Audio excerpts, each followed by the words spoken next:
ദിവസങ്ങളിൽ യുടെ വിവിധ ഭാഗങ്ങളിൽ കേട്ട ശബ്ദങ്ങളും മൊബൈലുകളിൽ വന്ന അടിയന്തര അലർട്ടുകളും നമ്മൾ പലരിലും ചെറിയ ആശങ്കയുണ്ടായിട്ടുണ്ട്. എന്നാൽ ഒട്ടും പരിഭ്രാന്തരാകേണ്ട സാഹചര്യമില്ലെന്നും രാജ്യം പൂർണ്ണമായും സുരക്ഷിതമാണെന്നും വ്യക്തമാക്കുന്ന ഔദ്യോഗിക വിവരങ്ങളാണ് നിലവിൽ പുറത്തുവരുന്നത്.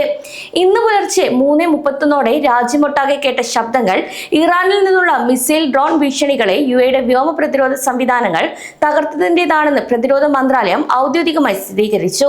കൂടാതെ സംഘർഷം ആരംഭിച്ചതു മുതൽ യുടെ സുരക്ഷ ഉറപ്പാക്കാൻ പ്രവർത്തിക്കുന്ന ഈ സംവിധാനങ്ങൾ ഭീഷണികളെ വിജയകരമായി പ്രതിരോധിച്ചതായും അറിയിച്ചു. ഇതിനെ തുടർന്ന് താമസക്കാർക്ക് മൊബൈലിൽ അലർട്ടുകൾ ലഭിക്കുകയും ശേഷം നിലവിൽ സ്ഥിതിഗതികൾ സുരക്ഷിതമാണെന്ന് അറിയിക്കുകയും ചെയ്തു. ഇതോടെ യുഎയിലെ സാധാരണ ജീവിതം തടസ്സമില്ലാതെ തുടരാമെന്ന് അധികൃതർ വ്യക്തമാക്കുകയായിരുന്നു. ഇതിനിടയിലാണ് അബുദാബിയിലെ ഹബ്ഷാൻ ഗ്യാസ് സംസ്കരണ കേന്ദ്രത്തിലുണ്ടായ തീപിടുത്തത്തെക്കുറിച്ചുള്ള വാർത്തകൾ പുറത്തുവരുന്നത്. എന്നാൽ അടിയന്തര രക്ഷാപ്രവർത്തന സംഘങ്ങൾ ഉടൻ തന്നെ സ്ഥലത്തെത്തുകയും തീ പൂർണ്ണമായും നിയന്ത്രണ വിധേയമാക്കുകയും ചെയ്തു. ജീവനക്കാരുടെയും പരിസരവാസികളുടെയും സുരക്ഷ ഉറപ്പാക്കാൻ ആവശ്യമായ എല്ലാ നടപടികളും അധികൃതർ സ്വീകരിച്ചു.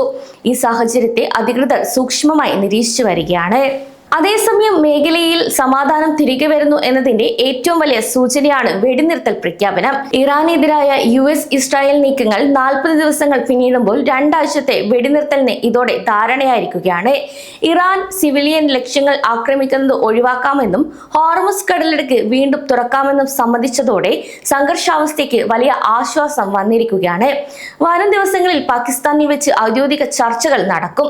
കൂടാതെ ഈ വെടിനിർത്തൽ നിലവിൽ വരുന്നതോടെ ഡ്രോൺ മിസൈൽ ഭീഷണികൾ അവസാനിക്കുമെന്നത് യുഎയിലെ പ്രവാസികൾക്ക് വലിയ ആശ്വാസം കൂടിയാണ് നൽകുന്നത്. കാരണം സംഘർഷം ആരംഭിച്ചതു മുതൽ നിരവധി ഡ്രോണുകളും മിസൈലുകളുമാണ് യുഎക്ക് നേരെ വന്നത്. എന്നാൽ യുടെ പ്രതിരോധ സേന അത് വിജയകരമായി തകർക്കുകയായിരുന്നു. കൂടാതെ 10-ലധികം പേർ മരിക്കുകയും 200-ലധികം ആളുകൾക്ക് പരിക്കേൽക്കുകയും ചെയ്തിരുന്നു. ഒപ്പം തീപിടുത്തത്തിൽ ചെറിയ നാശനഷ്ടങ്ങളും ഉണ്ടായിട്ടുണ്ട്. അതേസമയം കുവൈറ്റിലുള്ളവർക്ക് യുഎഇ എംബസി പ്രത്യേക നിർദ്ദേശം നൽകിയിട്ടുണ്ട്. മുൻകരുതൽ നടപടിയുടെ ഭാഗമായി രാത്രി സമയങ്ങളിൽ വീടിനുള്ളിൽ തന്നെ തുടരാൻ പൗരന്മാരോടും താമസക്കാരോടും അഭ്യർത്ഥിക്കുകയായിരുന്നു. ചൊവ്വാഴ്ച അർദ്ധരാത്രി മുതൽ ബുധനാഴ്ച രാവിലെ 6 മണി വരെയാണ് ഈ നിയന്ത്രണം ഏർപ്പെടുത്തിയിരിക്കുന്നത്. കൂടാതെ അടിയന്തര സാഹചര്യങ്ങൾക്കായി എംബസി 005959795333 എന്ന ഹോട്ട്ലൈൻ നമ്പർ പുറത്തിറക്കിയിരുന്നു. കൂടാതെ ആളുകൾ ഇത്തരം നിർദ്ദേശങ്ങൾ പാലിക്കുന്നത് സുരക്ഷ ഉറപ്പാക്കാനും അത്യാവശ്യമാണെന്നും അറിയിച്ചു. നിലവിലെ ഈ ഒരു സാഹചര്യം സമാധാനപരമായ രീതിയിലേക്കാണ് പോകുന്നത്. എന്നാൽ ഇത്തരം സന്ദർഭങ്ങൾ ഉണ്ടായാൽ ആരും പരിഭ്രാന്തരാകേണ്ട എന്നതാണ് ഏറ്റവും പ്രധാനം.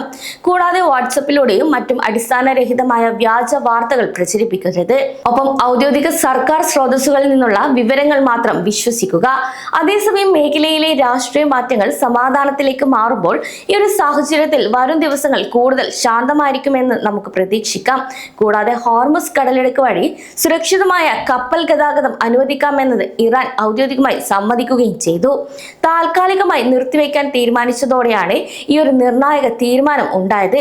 ഇതോടെ ആക്രമണങ്ങൾ നിർത്തിയാൽ 2 ആഴ്ചത്തേക്ക് ഹോർമുസ് കടലിടുക്ക് വഴി സുരക്ഷിതമായി കടന്നു പോകാമെന്ന് ഇറാൻ സമ്മതിക്കുകയായിരുന്നു.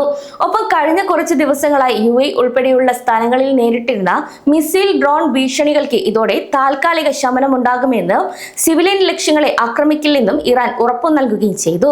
കൂടാതെ ഇതൊരു യുദ്ധത്തിന്റെ അവസാനമല്ല, പക്ഷേ ഇപ്പോൾ വെടിനിർത്തൽ പാലിക്കണം എന്ന കടുത്ത വാക്കുകളോടെയാണ് ഇറാൻ ഈ ഒരു ഉത്തരവിറക്കിയതും. എന്നാൽ ഇറാന്റെ ദേശീയ സുരക്ഷാ കൗൺസിൽ 2 ആഴ്ചത്തെ വെടിനിർത്തൽ ഔദ്യോഗികമായി സ്ഥിരീകരിച്ചിട്ടുണ്ട്.